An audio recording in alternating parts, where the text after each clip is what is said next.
Hello, beautiful people. How are you doing? I feel like this is going to be my live uniform, at least while it's cold enough for me to wear that indoors, because at some point it's going to be hot again and it's going to be summer, and I'm just not going to be able to wear a hoodie. So I'm going to have to find a T-shirt that says Russia is a terrorist state, and we're gonna we're gonna have to do that. I found the hat that Masha, my friend, was wearing the other day that I was telling you about. Well, I didn't find it. Masha actually asked her friend where she got it. The friend sent it to me. And the hat says territories are people. And like, for those of you who've watched me for a long time, how many times have I said that? Because every time some dumb troll makes an argument that Ukraine should give up its territory, like just for peace or like whatever, it's like territories are people. It's people's homes, it's people's lives, they're not just territories. So, I saw that hat and I was like, well, this is fantastic. I want to wear this literally everywhere because that's so true. And when I went to go buy the hat, it's a charity. It's a nonprofit organization that helps Ukrainians from like Zaporizhia, Kharkiv, and places that get shelled relocate. So so when you buy the hat, you're basically donating to help people relocate from like temporarily occupied territories, from territories that are being shelled by Russia, pre-frontline territories. And so I was just like, that's so nice. So if you guys want to, there are I think 3 hats left, maybe 2. I'm going to drop the Etsy link. 1 second. Let me find it for a second. I'm going to drop the I'm going to drop the Etsy link in the YouTube chat. Sorry, I just my TikTok screen just my phone just fell. So TikTok was hi Netlin. 1 sec. Command C. There are literally maybe 2 hats left. And there are other things that you can buy on that site, on that Etsy. All of them go into help and into supporting Ukrainian people who need help relocating. And if you would like to purchase some items from there, they're reasonably priced. You can also buy these like they're tickets. They're like designed tickets. And one of them is like Kharkiv to Ternopil, Zaporizhia to Lviv, or something like that. And they're about $11 or something like that. So they send you a physical ticket, like it's a train ticket or a bus ticket or something. And it's just like a pretty little thing to frame. And these are meant to be like little knickknacks that you get from donating.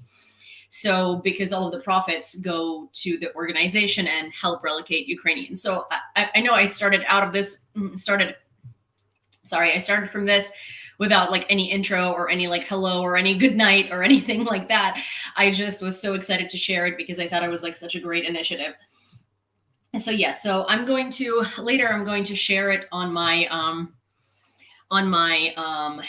what's its face on my later. I'm going to share it on the community tab as well. So, if anyone was watching this live later or something like that, or just, wants to come back to it at a later date, you will have that there. Also, fun fact. So for donations, for now, we're going to have to use a different PayPal address, which is my Ukrainian PayPal, because, hi, Chad. Because my American PayPal yesterday decided to ask me all sorts of questions and have me prove my identity again, because I guess it's been a year since I last submitted my ID to them. And they also wanted to know what kind of goods and services I sell, which I don't. So I had to call them and explain to them that I don't. It's just sometimes instead of friends and family, People send goods and services donations, and that I'm in Ukraine and I'm Ukrainian and this is for charity. I obviously couldn't tell them that I'm buying a drone or buying drones multiple. So they said that it will take up to 72 hours for my account to get restored, because currently I can technically I can oh actually I can receive um I can receive donations, or I can receive payments. I can't send them. But that means, for instance, that like if I needed to get a drone, or if we like somehow got the amount in 3 days, which I don't think that's going to happen, then I would not be able to buy the drone on the spot. Actually, thinking about it now, it really doesn't matter that much. So that PayPal kind of it works. I just can't necessarily I just can't necessarily I can't necessarily take the funds out of it if needed. But but Ukrainian PayPal works, and I feel like maybe just while this whole process is happening, just so they're not like, why is this girl getting so many donations? Maybe we use my Ukrainian PayPal instead, my Ukrainian PayPal address. And if you are not in the United States, if you are in any other country, if you're in any other country, Ukrainian PayPal does not have like commission, or like when you send to a Ukrainian PayPal address, it does not take commission or anything like that. But yeah, in any case, I don't know why I made such a big deal out of it. As I was talking about it, I realized I thought for some reason that I couldn't accept payments, but actually I just can't cash payments out. So that's fine, because I don't think in the next 72 hours we're going to be closing the fundraiser for a drone. But I was so mad on the phone today because I called PayPal, and this woman initially picked up the phone and she was like, hi, like my name is blah, blah, blah. Like, I'm here to help you. And I was like, hi, like my name is Yulia. This is what's happening. You know, like basically I'm being asked about these like business transactions, and I'm being asked to like confirm the shipment or like fulfillment of the items. And I'm like, I'm not a business. This is kind of what's going on, and like whatever. And she was like, oh yeah, let me place you in a brief hold while I look into it for you. And then this woman was like, I was like on this brief hold for 25 minutes, and she just forgot that I was there completely. And I was just like, okay, then. So I hung up, and then I called them again, and I was like, hey, so this is the situation. Can you like help me with it? And this other lady was like really helpful, but she also was like, so her name was Catherine, and she sounded like she was on a Peloton, like working out. Like she could have been working out or doing something else while she was talking to me, but it kind of like seemed like she did help me. She did help me with my issue, right? But it also felt like she was like potentially either like getting laid or like on a Peloton while she was talking to me. So she kind of like half the time she was like asking me to repeat what I was just saying, and it was in this like weird moany voice. So I just like did not have a good PayPal customer service experience today. Like I swear to God, this woman was just like, yeah, how can I help you? And I was just like, what are you doing? Like, you know what? You do you. I don't judge. But at the same time, like maybe if you are getting laid, maybe don't do it while you're like on the phone. It's a little weird, kind of feels kind of voyeuristic. Anyways, so that's that.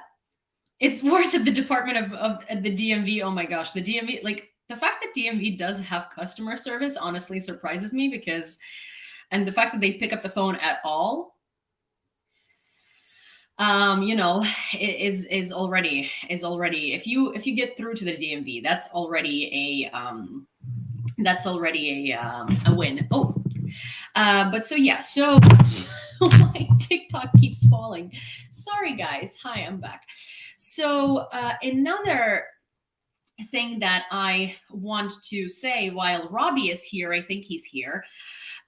So I am bringing back the podcast, whether Robbie is ready for it or not. But so I'm going to start putting out my YouTube news on Spotify and Apple Music.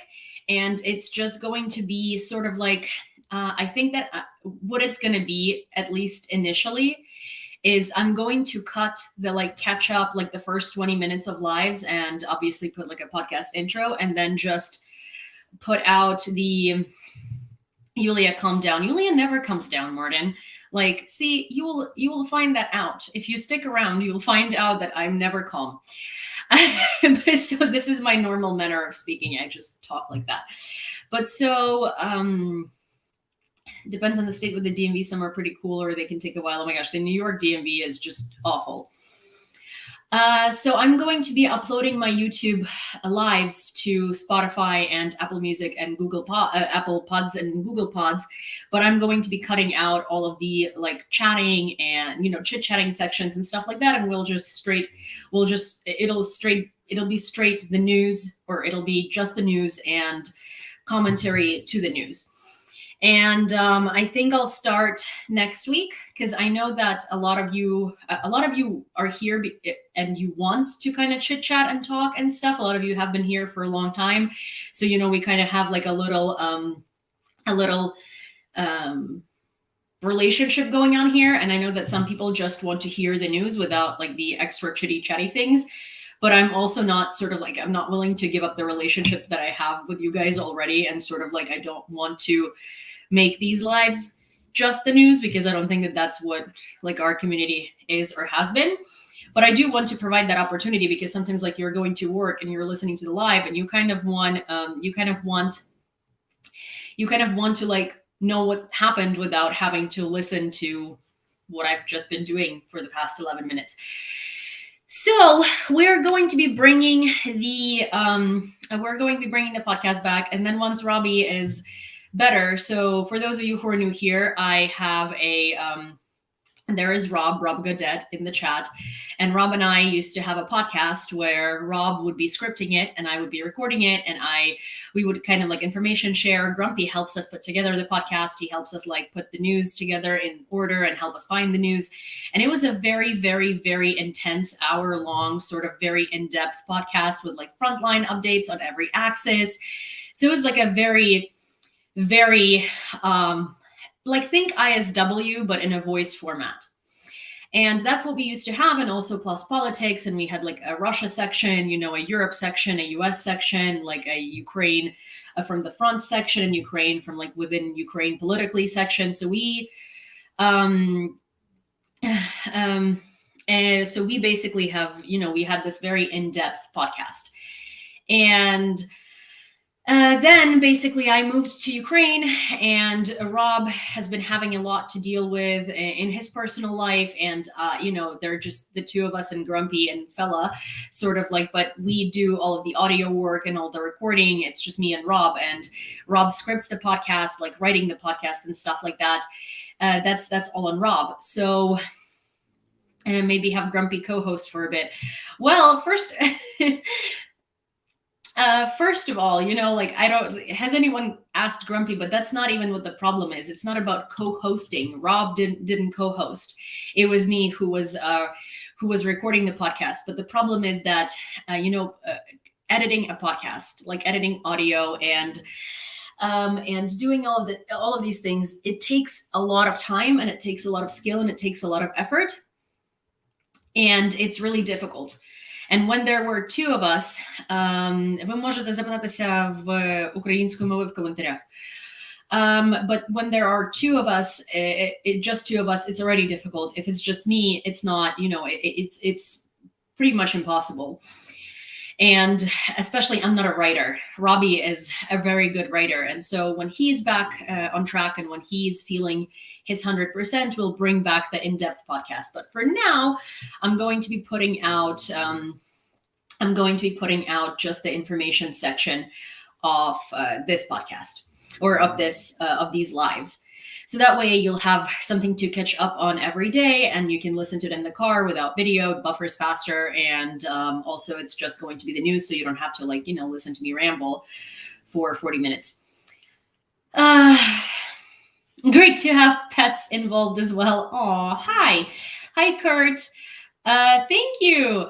Thank you. We did surpass the fundraiser goal and we are already on another fundraiser, which by the way, I will remind you, but so I'm going to drop the PayPal that probably is preferable in this case because my American PayPal has a lot of questions for me and froze my account and shouldn't freeze it within 72 hours. But didn't yet. So I mean, you could still use my previous PayPal, but I guess like I'm just worried. So here is this PayPal, and here is what happens. This is a limited edition sweatshirt.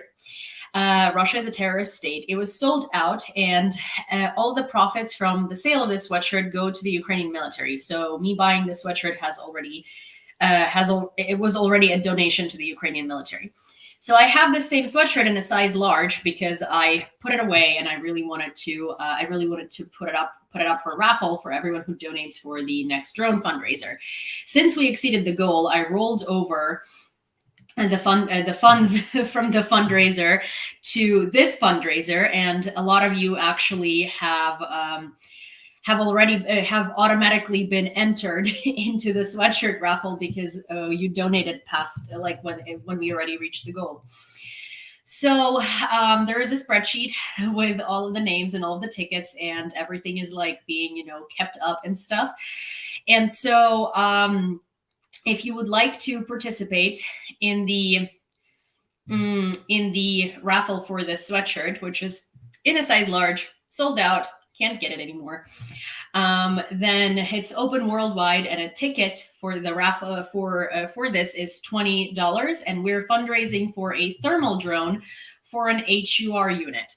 Also, yesterday I ordered the drone for Chosen Company, and hopefully it'll be here in the next couple of days. But here it is. I ordered it from like a company that was called Game Zone, but I was told by people who have ordered from there before that it's fine.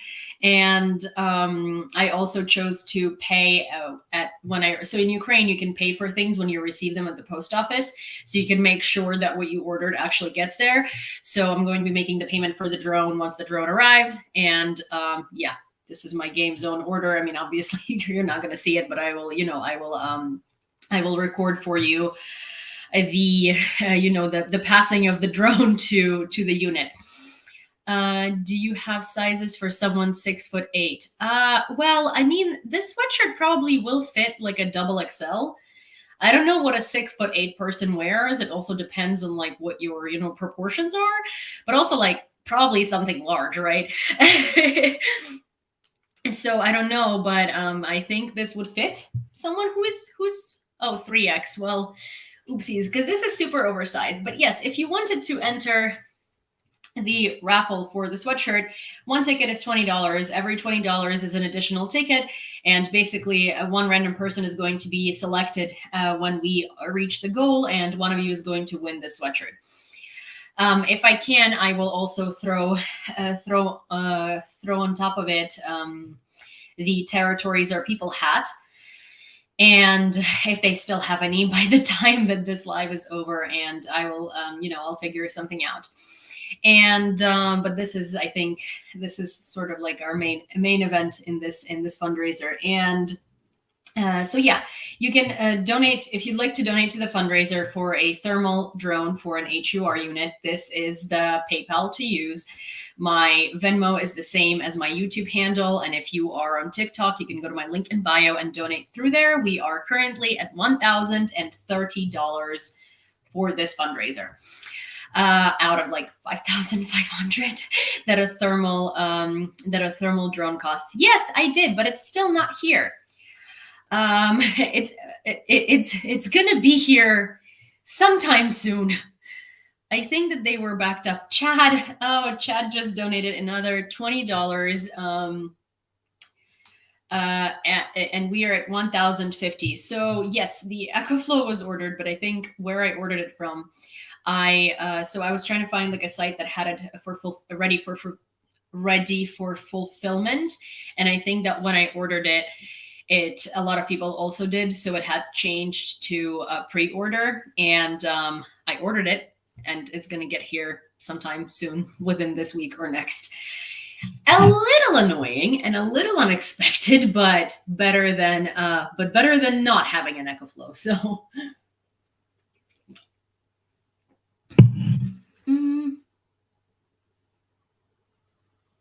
something in a tall, possibly.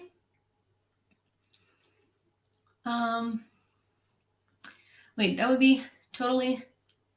I'm confused. I don't know. I don't know what you are referring to, SSW. But so yes, Chad donated $20, which brought us to $1,050. Sit on, little one. Thank you. Thank you, baby. Look at this. Come here. Come here, baby. So there were two questions that you guys wanted that were asked of me yesterday, or that were asked yesterday, that I want to. Well, not two questions. There was one that was a question, and the other one that was sort of like a long comment on Discord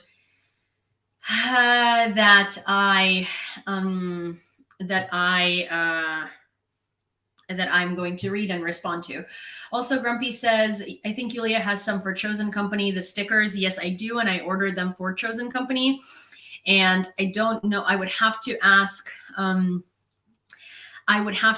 if they would be okay with me sending those to some of you, because I think they're like some units really don't like giving out their signatures and stuff, and their patches and their symbolism and things, because I think especially like foreign units, because there's lots of like stolen valor going around and things like that.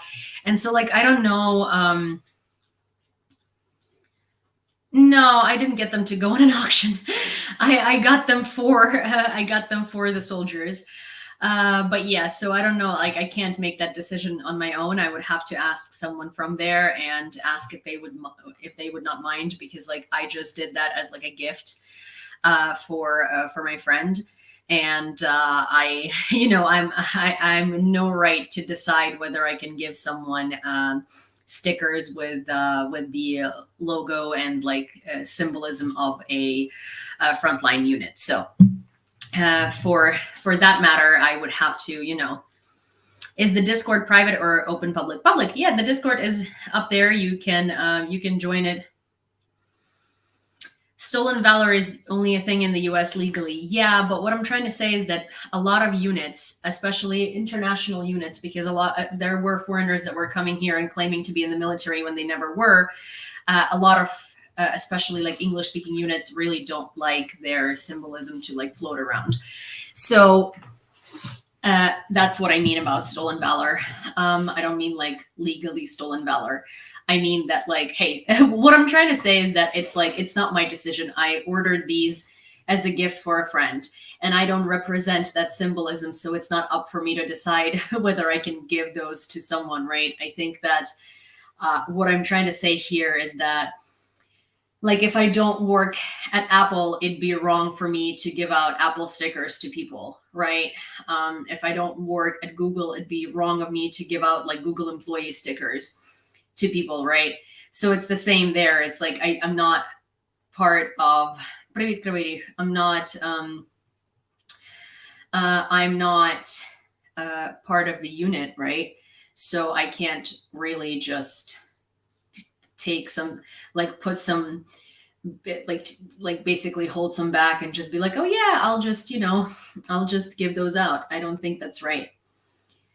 So yeah, so I, with military stickers or military patches of specific units, like I try to stay away from that unless like a specific unit or gives me their symbolism to give to someone. Other than that, otherwise, I think it's very disrespectful on my behalf. Okay, so there was a question from Mark. Are there tropes in Ukrainian Infosphere that aren't reality, but some Ukrainians have been traumatized into believing anyway? I've noticed a few. Yes, there are. There are lots. And there are lots of people fighting with each other because, of course, Russian propaganda is really strong. And at this point, there are so many things that are going sort of wrong because it's war, right? And our government is focused on foreign aid and on getting all of these countries to help us out and to give us air defense, that our external politics right now is much more important than our internal politics. Because without this external politics, there will be nothing to live in and have internal politics in. So there are quite a few things in Ukraine in terms of like internal affairs that are going very wrong, that are not done right, that are like kind of overlooked, certain like affairs, right? Like certain laws, certain things like that. And people are angry because it's been 2.5 years of war. People are exhausted. People are emotional. People are done with it, right? And so people take out all their frustrations on things that literally have nothing to do with it. Like, for instance, anytime something wrong happens in this country, everyone blames Zelensky. Everyone blames Zelensky. It's like Zelensky's fault, Zelensky's government. Like, oh my gosh, like he's awful. He's like sitting there doing like whatever. And it's like, I am so tired of this. Obviously, this is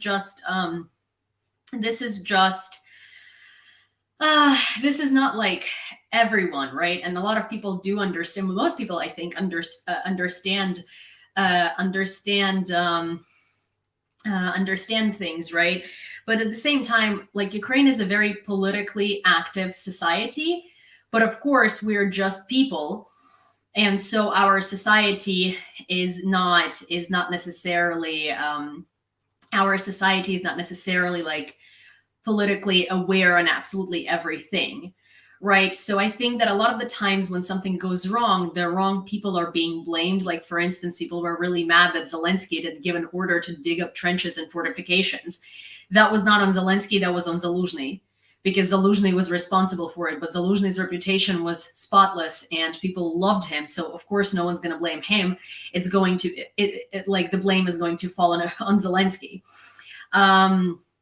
People are saying, I think he's a good leader. He's a great leader. He's a great leader for a war.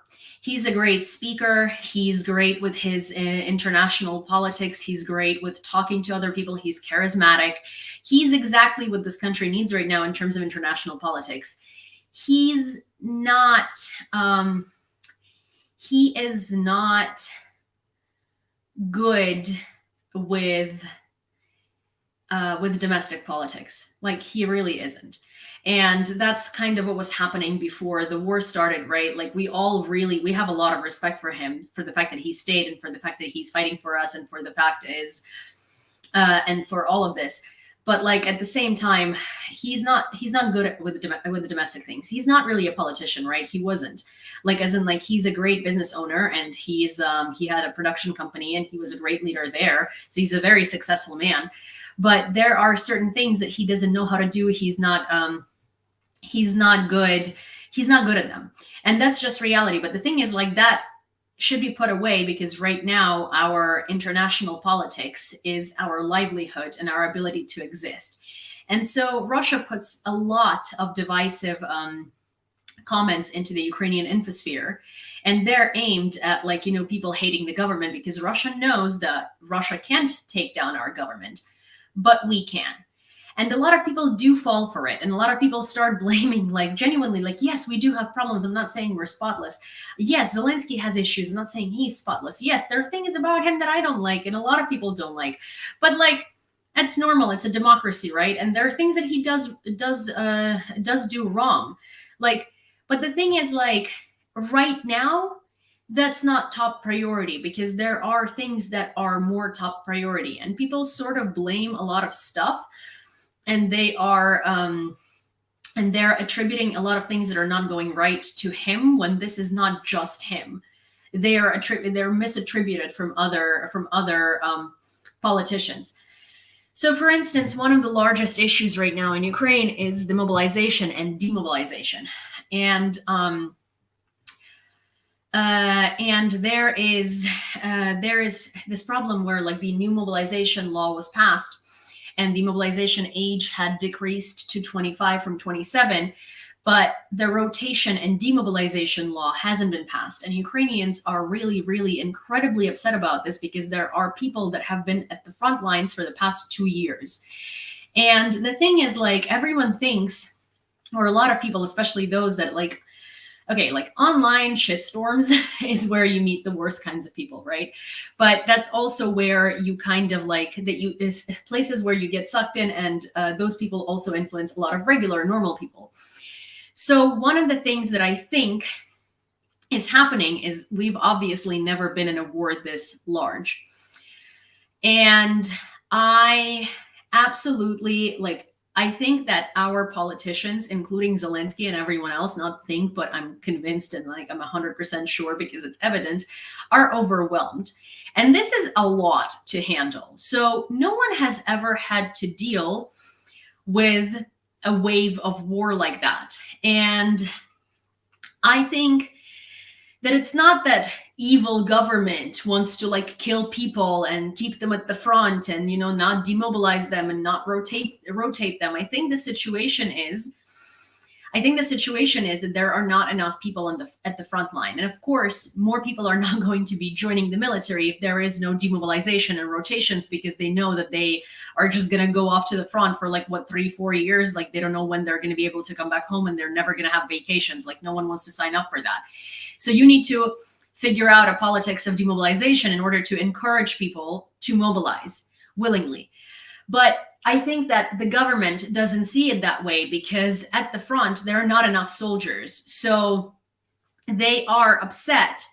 They're not upset, but they're scrambling, because they're like, we can't demobilize people, because if we do, then there is going to be this falling and that falling and that falling. And it's sort of like, to me, it kind of looks like a bunch of very overwhelmed people who are overworked and who are very much out of their depth, because this is new. No one knows how to handle this, especially like first time around, and being so unprepared, right? And like having all this aid be delayed and all of this stuff. So like, I think that the issue is not like, I think people online and like to paint the government as like evil. I don't think they're evil. I think they're just like, they don't necessarily know what to do, and I don't blame them because they're kind of learning as they go, and a lot of the times they fuck up because, well, you can't be great at it. And to be fair, I think this is the best that we would have gotten, and like they try. Like, I'm not saying they're perfect. I'm not like trying to whitewash them or like say, you know, that this government is the best. Like, I have a lot of issues with them too. It's normal. It's a democracy.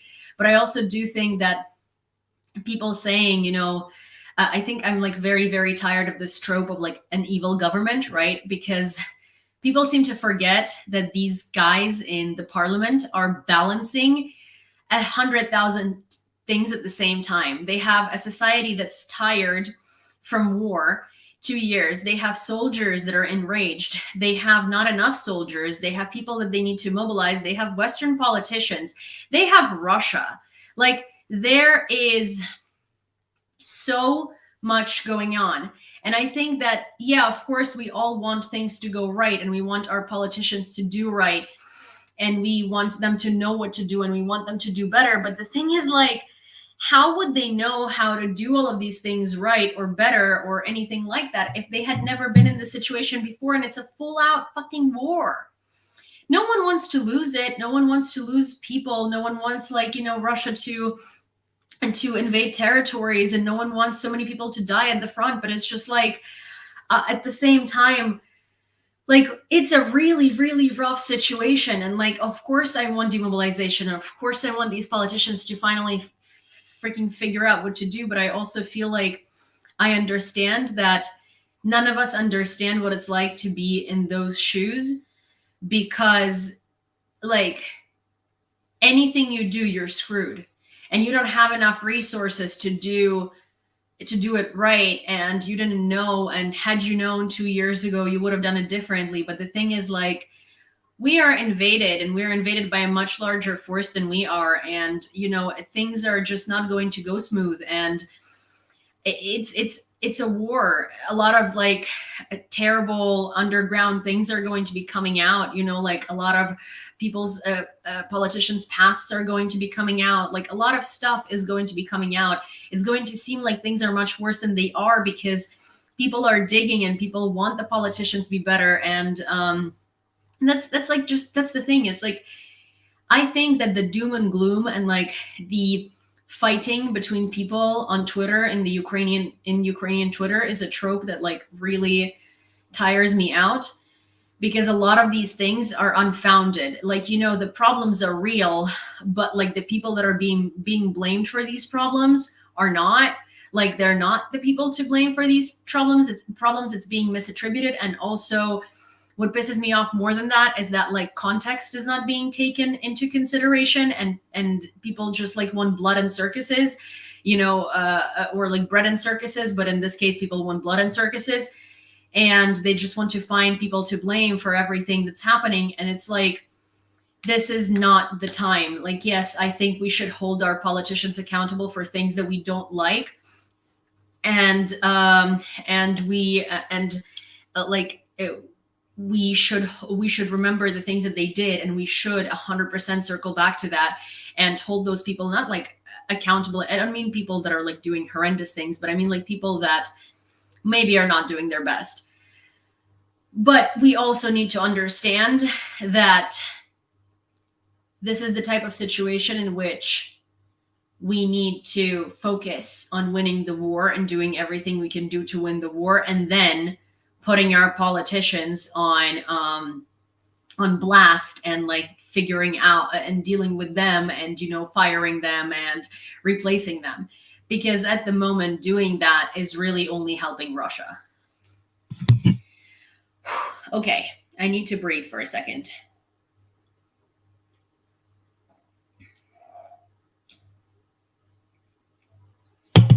Oh, cyber war is the new front. Oh my gosh. Informational warfare has been Russia's most used front for a long time. Hello, hello. Hi, Sir Laugh-A-Lot. Oh, that's cool. Okay, so you guys, fundraiser update. We are at $1,050 for the thermal drone. Every $20 donation puts you in a raffle for this amazing sweatshirt. It's limited edition and no longer available for purchase, but I had gotten one in a size large. It's right there. Sorry, my arms are too short. But if you would like to donate and support the Ukrainian military and get and help our community get a thermal drone for an HUR, aka Military Intelligence Unit, then please do so through this PayPal or through my Venmo, which is at YEWLEEA. And if you are on TikTok, then Grumpy is going to post the PayPal and the Venmo shortly. Or you can just go to my link in bio and under my profile picture and donate there. Honestly, I wouldn't fold Zelensky if he declines to run for a second term when the war is over. Well, when he was running for the first term before the war was even in the picture, he said that he was going to be a one-term president because he just wanted to change sort of like the type of people who run for president. He wanted to break up the, you know, the typical,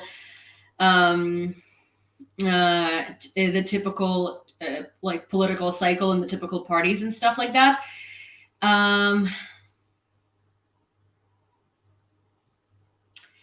So one sec. So yeah, I forgot what I was talking about because I read a question and now I have to answer it because ADHD. Why not just use a Ukraine army donation page? Surely they can pick their own gifts. Genuinely wondering. I don't know of a Ukrainian army donation page. Azov has a fund, and yes, they can. But for instance, a lot of like, so a lot of units run on volunteers, because when you donate to the general army page, or like you donate to U24, which is like a large organization, like a specific unit may be lacking specific things, and those things are not going to get to them in time because there are lists and those organizations have a lot of shoes to fill. So for instance, I have friends in several different units. So when they ask me for something, I fundraise for it, because that way they can get it when they like as soon as possible, instead of like submitting a request, an official request, submitting an official request, and waiting for the bureaucracy and stuff like that. Most military affairs run on volunteers and volunteer fundraising and volunteers buying drones and stuff like that, because it's just much faster, much easier, and it goes from person to person, right?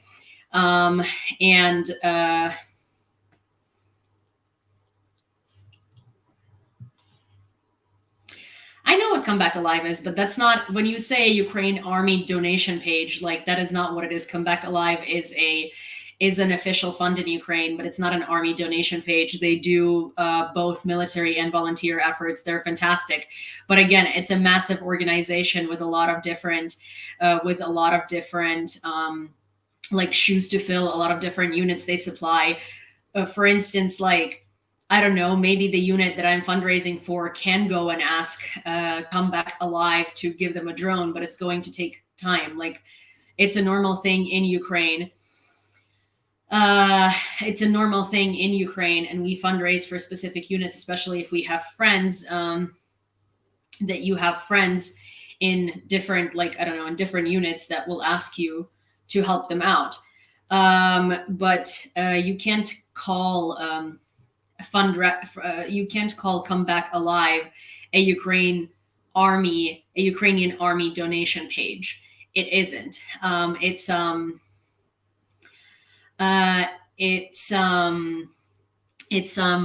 is a very trusted. So, like, not to say, like, so it's not an Ukrainian army donation page. It's a very trusted charitable organization in Ukraine that is fantastic and has, in fact, been operating from 2014. But it's not an official army donation page. It is a very, very, very, very trusted charitable organization, nonprofit, that does help the military and civilians and a ton of other things. But yeah, so for instance, the drone that I just purchased last night is going to Chosen Company, which is a like a foreign volunteer unit, and this one is going to be going to an HUR unit. And of course, once the drones make it to their destination, there will be pictures posted on YouTube. But yeah, basically this is person to person, from like me to a unit or to specific people that I know who ask me to fundraise for particular things for them. I don't decide what I fundraise for, really. I just get asked for things and then I fulfill them if these are coming from my friends. Okay, so that's the question from YouTube comments that. Well, not that. Sorry, the question from YouTube comments was about Ukrainian Infosphere, and I think that this is as much as I can or want to say about it, because I'm running out of breath at this point, and I literally like can't. I don't think I can say any more about it. I can look for specific like things that I've been noticing in the past half. Like whenever Russia's informational operations the severity increases, I usually tell you about things that are happening in the infosphere, like at the moment, that are really bothering me and that, I'm noticing that are aimed for this or that. So I'll continue doing it, but at the moment, I don't think anything particular strikes me right now, because, hi Stella, and thank you. I don't think that anything in particular strikes me right now, and I don't think that anything in particular like stands out. I don't think Russia has employed any new tactics or anything, but for the past year or so, they've been trying to do everything possible to make Ukrainians hate our government and take it down, because they can't. Have you seen any changes in Ukraine trying to match the EU rules for joining the Union? Yeah, I have, like in human rights, and there have been an area of laws that have been implemented in bills that have been put for consideration in human rights aspects. Also, like corruption, Ukraine has been trying to weed out corruption. Obviously, there is a lot to still do, because for a very long time we were under Russia's iron fist, and clearly our politicians, a lot of them had Russian passports and stuff like that. Yes, Grumpy is right. The judicial reform, I mean, there is a lot going on, and there are a lot of changes that we are that we are in fact implementing also, like most of these changes are not going to be noticed immediately because they're done within like the government systems and the government functions and stuff like that. And they're sort of like done behind the scenes of everyday life. So these are not necessarily super noticeable. But Ukraine also has no choice but to implement these reforms because otherwise, the EU is not going to want us. And so, yeah, there's been a lot of work being done. My cat always comes up to the TV when you're on. Aw, hi, cat. Has the Poland-Ukraine grain trucking issue settled down, or is it still a huge issue? It's quite a large issue because it's not just the grain. Like they say that they're holding up Ukrainian imports and exports at the border, but they're also holding up humanitarian aid and military aid and all sorts of things. And there is generally like they block and unblock the border multiple times a week. And yeah, it's still quite a bit of an issue. I think that theoretically on paper it's been being resolved. But in reality, it's not really. Okay, let's get to fun news. Sorry, 1 second. I got lost. Fuckery, yeah, indeed. Thank you, Duncanu or Duncanu.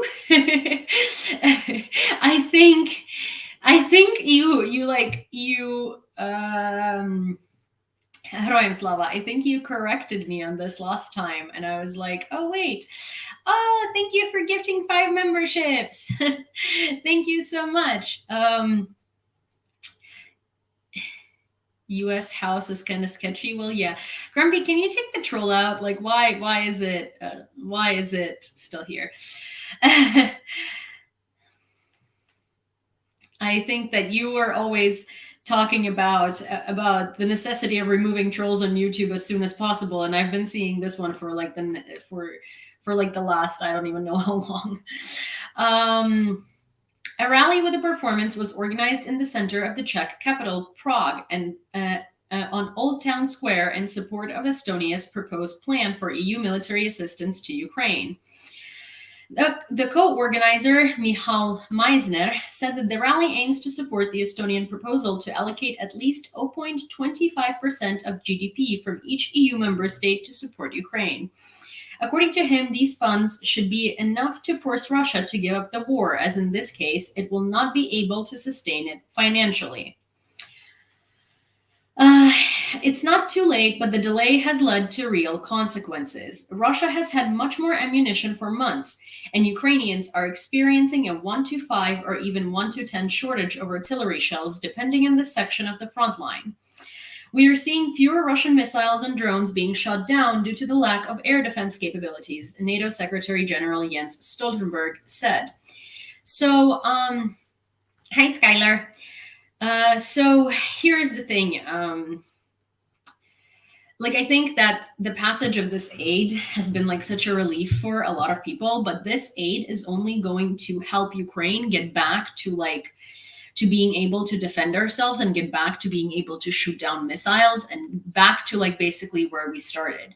But in order for Ukraine to make advances and make progress, we need way more than that.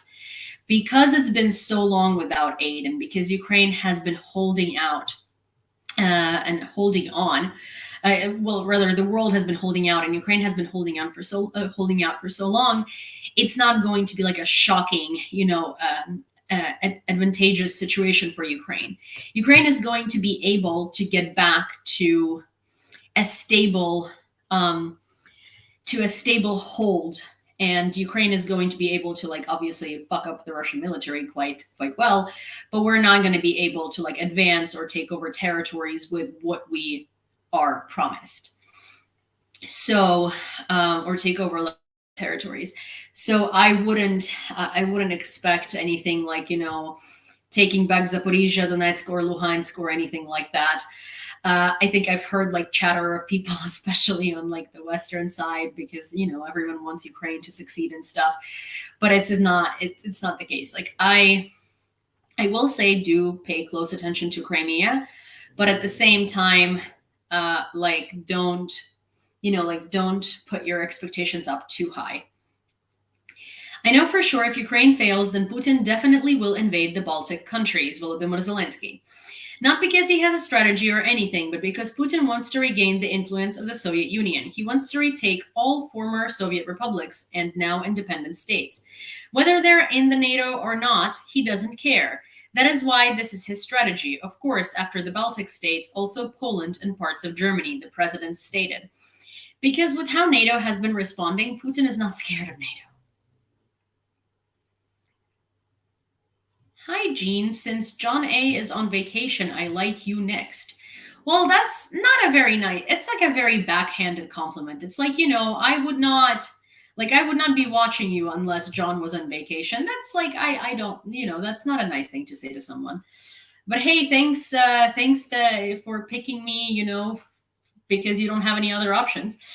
We just got another $10 donation for the drones, and that brings us to $1,060. U.S. aid will give Ukraine a respite on the battlefield, but won't turn the tide of war, says Bloomberg, which is something that we just talked about. The article notes that as the package was stalled for 6 months in Congress, the Ukrainian military has grappled with an even more acute shortage of ammunition and manpower, while the Russian forces press their advantage. The aid offers a respite to Ukraine's military and will help it slow the Kremlin's advances, conduct effective defense, and minimize losses. According to Mykola Beleskov, research fellow at the National Institute of Strategic Studies in Kyiv, but more aid is needed to go further. He said a difficult prospect in the U.S. with Republican resistance in Congress. So, hi, William. So here's the thing. Hi, good to see you.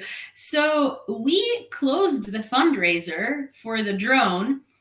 No, there hasn't been. So I have been doing updates on YouTube and here. I actually forgot to do updates on Twitter, but this has been going on.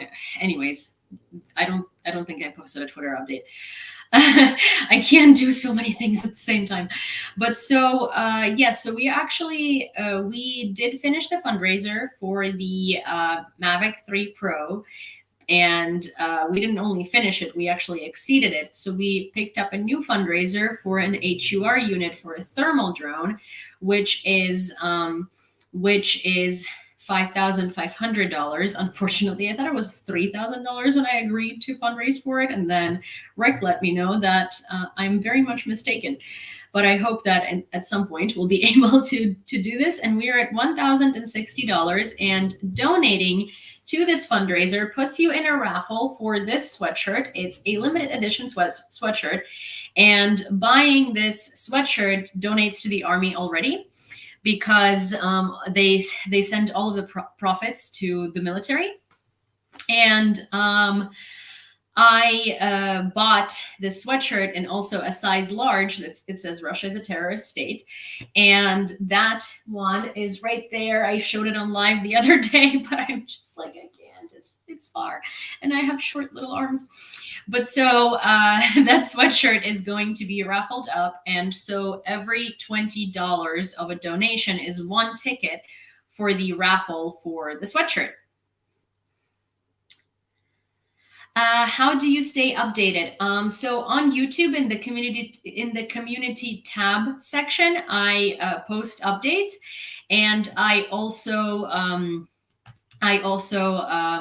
at the beginning of every live, I talk about the amount that we're currently at, and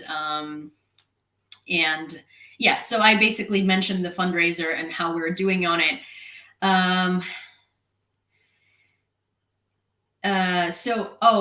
I lagged when I was answering.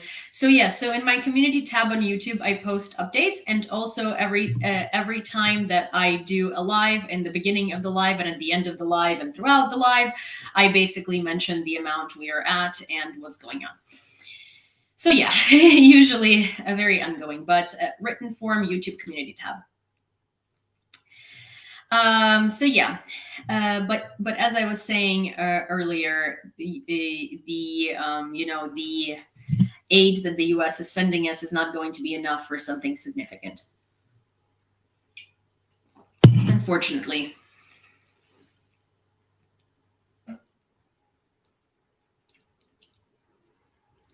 How is that shirt limited edition? It's just red letters on a black hoodie. Well, so for a Ukrainian brand that made this sweatshirt, they made like a certain amount of them, and they all sold out.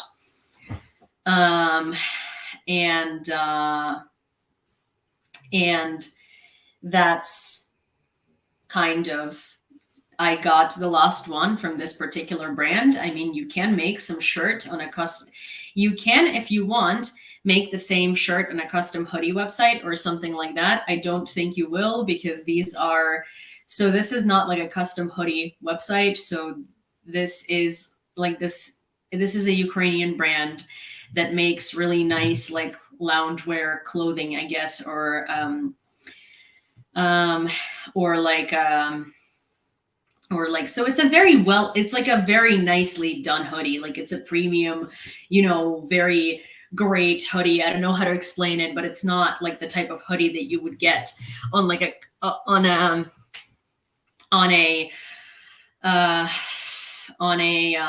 like custom hoodie website.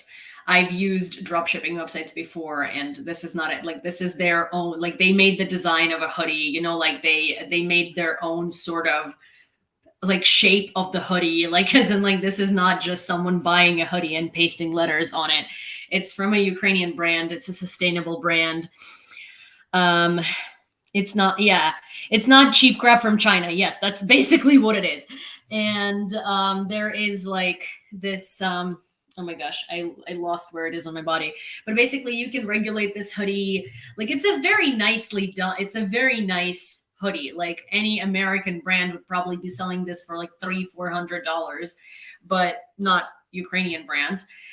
And yeah, so it's made in Ukraine, it's designed in Ukraine, it's a Ukrainian brand. I didn't buy like a hoodie from China and decided to like you know, try to put it up for raffle. Like that's not what happened here. It's a Ukrainian brand. I paid for the hoodie.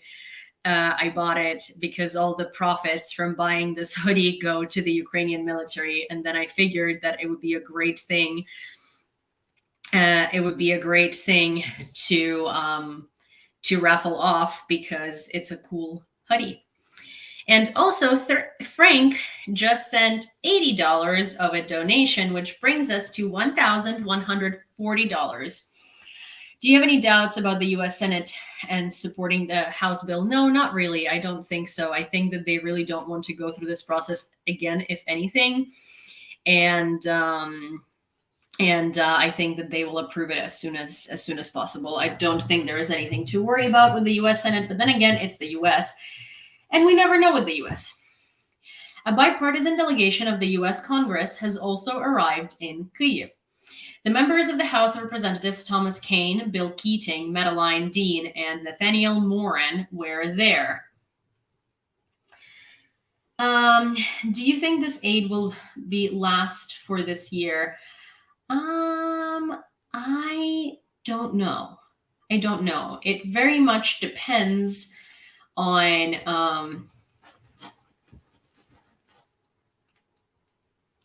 David Carl Davidson. Can the military use DJI off-the-shelf drones like anyone can buy? Yes, Mavic 3 Pros are incredibly necessary. They're reconnaissance drones, and they are requested like hotcakes because drones are something that gets constantly taken down by Russia. So like, you know, drones don't last a long time. Okay, so plus $20.69 from Maxtrax, because of course he wants the total to have 69 cents in the end of it, because he's a toddler. The chief of the main intelligence directorate of Ukraine, Kirill Budanov, predicts that Ukraine will face a difficult situation in mid-May and early June, but without catastrophic consequences. He clarified that his prognosis concerns Ukraine in general, not just the situation at the front. According to him, the Russians will use a comprehensive approach. And we like toddlers that donate. You're so funny. Wait, someone said I can't see the auto English subtitles. Hi, Peanut. I did take your comment seriously. I don't think that I can do auto subtitles for the duration of the live. I think it takes 24 hours for them to generate. I'm pretty sure I have the subtitles on, or at least YouTube tells me I do, but I don't think I can, or if someone can help me out with how to do it, because I do very much want that to happen. All of my videos on TikTok and Instagram and short form content, I put in subtitles because it's important.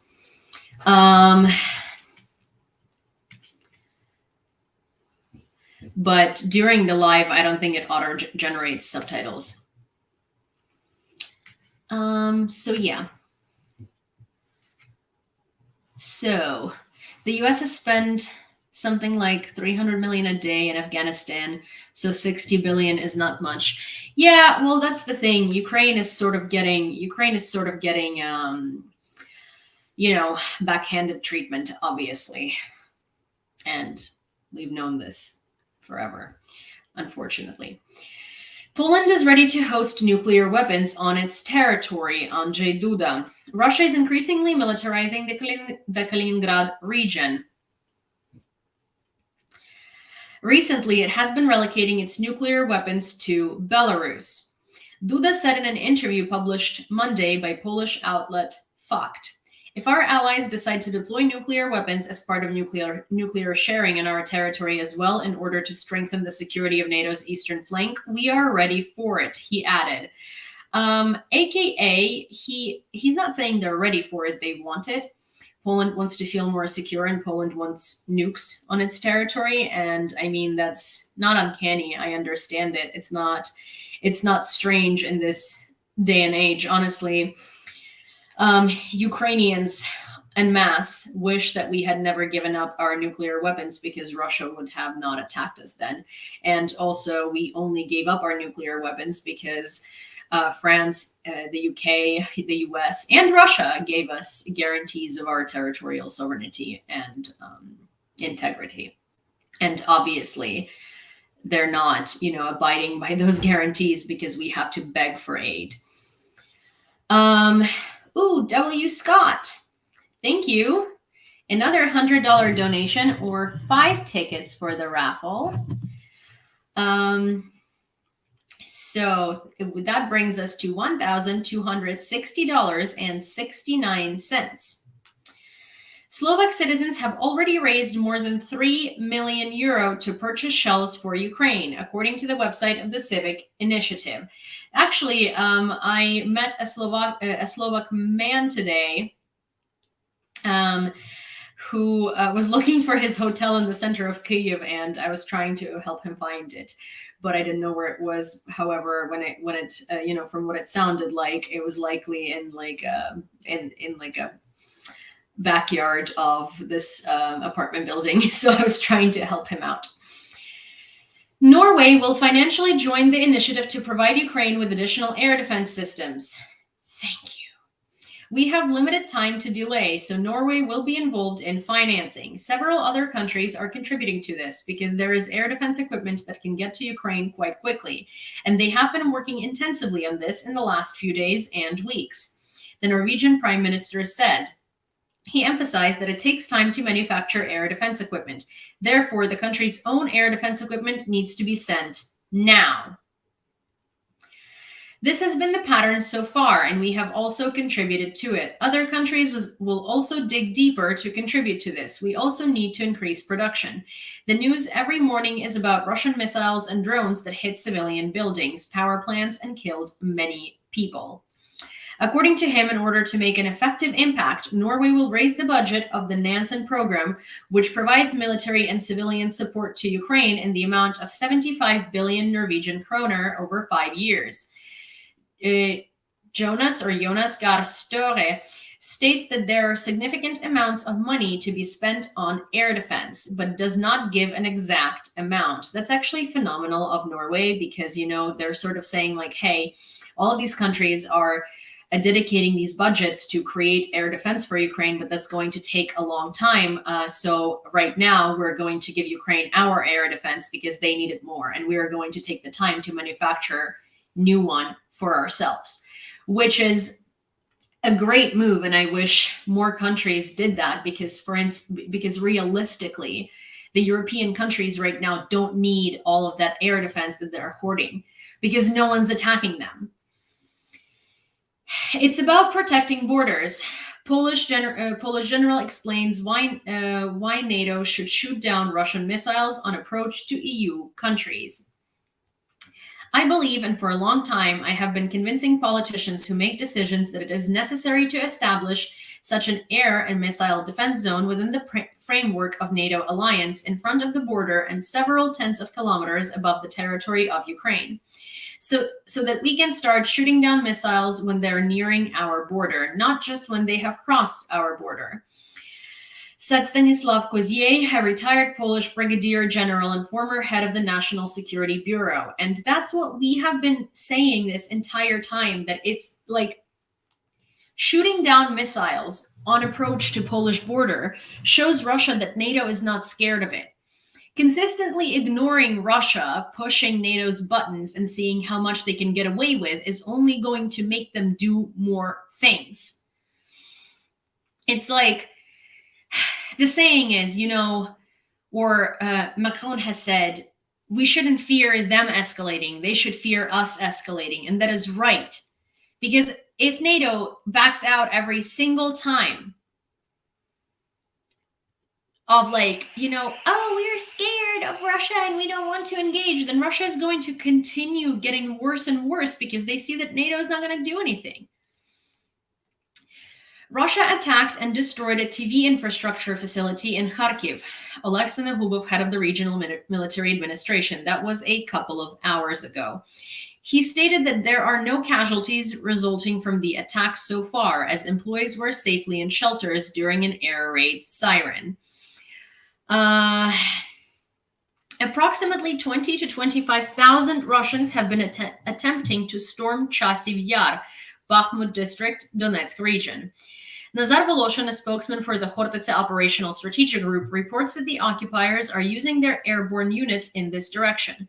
The Russian army continues to try to seize the city regardless of losses. The situation around the city is complicated but under control. The defenders are receiving reinforcements and stabilizing the line. What Russia is trying to do is they're trying to what Russians are trying to do is they are trying to seize Chasiv Yar before they know that they won't be able to. So what we are going to be seeing in the next couple of weeks while the first deliveries arrive to the Ukrainian front line, once Congress finally signs off on the bill and Biden finally signs off on the bill, is we're going to be seeing Russia pushing as hard as they can. Because they know that soon Ukraine is going to be reinforced again and they're not going to be able to do that. And Chasiv Yar is a strategic city, yes. Volodymyr Zelensky stated that he does not believe in the potential implementation of French President Macron's idea of a global ceasefire for the Olympic Games in the Russian war against Ukraine because the aggressor never keeps its promises. I can't understand what world Macron lives in sometimes, because sometimes he says things and does things that are so reasonable and have a wow effect on most people because no one else is bold enough to say them. And sometimes he says shit like, let's do a global ceasefire for the Olympic Games. Yeah, because, you know, the Russian army gives a shit about athletes, or the Russian army gives a shit about ceasefires. They want to kill Ukrainians and invade our land. It's like, oh, sorry, we can't just, you know, not get bombed for a couple of days or weeks so you guys can, like, watch the Olympics. Maybe, like, you should have thought about a global ceasefire and showing Russia how much they're not welcome by literally not letting Russian athletes compete, regardless of whether they're wearing the flag or not, because none of them are actually neutral. I find it so, like, clueless, so ignorant, and so sheltered to ask for a global ceasefire in times like this. Imagine, like, in World War II, someone was like, hey, Hitler, can we have a global ceasefire for the Olympic Games? Like, how ridiculous does that sound? Do you think he would care?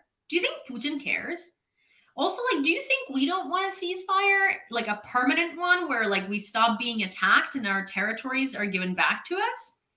Oh, we do. It's just impossible until we defeat Russia. That's, like, so freaking crazy. Should send all 3 Patriot systems to Ukraine. Afterwards, we can have a talk about who pays the bill. Oh, that's very kind of you to want that to happen. The first deliveries of artillery shells purchased as part of the Czech initiative may arrive in Ukraine in late May or early June. The United States will transfer ATACMS to Ukraine. And today's result is that we've dotted all the I's and crossed all the T's in the ATACMS agreement for Ukraine. Thank you, Mr. President Joe Biden. Thank you, Congress. Thank you, America, Ukrainian president said in his evening address. And that is... The Dutch, in fairness, are punching above their weight because of MH17. Well, yeah, because Russia, that was, you know, MH17 was the Dutch 9/11, pretty much. You know, it was a catastrophe of a huge magnitude, and it you know, so many families have been lost, and it was awful. I'm really, really sorry for what had happened, and I wish that Ukraine, you know, had enough air defense at that point in time to take down Russian missiles. But also, like, that's just, I can't believe how much Russia lies and how much Russia tried to hide their responsibility for it. Okay, you guys. So we are leaving today with $1,270.69 in donations for the new drone. I am going to go to bed because it is 2:15 in the morning, and I'm planning on doing a live earlier tomorrow around 11 or midnight Eastern Standard Time. Thank you so much for showing up. Thank you so much for listening to the news. I'm so excited to get to know all of you better. If you're new here, please don't be shy to introduce yourself and say hi in the comments, because we are a pretty tight-knit community and we really like, you know, talking. And also, if you have any questions or anything like that, I'm very reachable through Instagram DMs. If you don't have Instagram, but you for some reason have Twitter, I am still on there simply for the reasons of communication. And if you are,